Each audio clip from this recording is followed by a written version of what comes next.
தமிழ்நாடு அரசு செயல்படுத்தி வரும் மகளிர் விடியல் பயண திட்டத்தில் இதுவரை 700 கோடி பயண நடைகள் மேற்கொள்ளப்பட்டுள்ளதாக போக்குவரத்து துறை தெரிவித்துள்ளது. மகளிர் விடியல் பயண திட்டத்தின் கீழ் அரசு மாநகர பேருந்துகளில் மகளிர் கட்டணம் இன்றி பயணித்து வருகின்றனர்.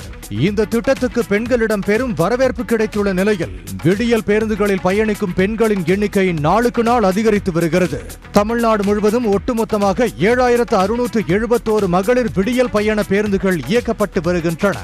கடந்த ஜூலை 2021ஆம் ஆண்டு நாள் ஒன்றுக்கு 34.55 லட்சம் மகளிர் பயணம் செய்த நிலையில் மே 2025இல் 65.17 லட்சமாக அதிகரித்துள்ளது.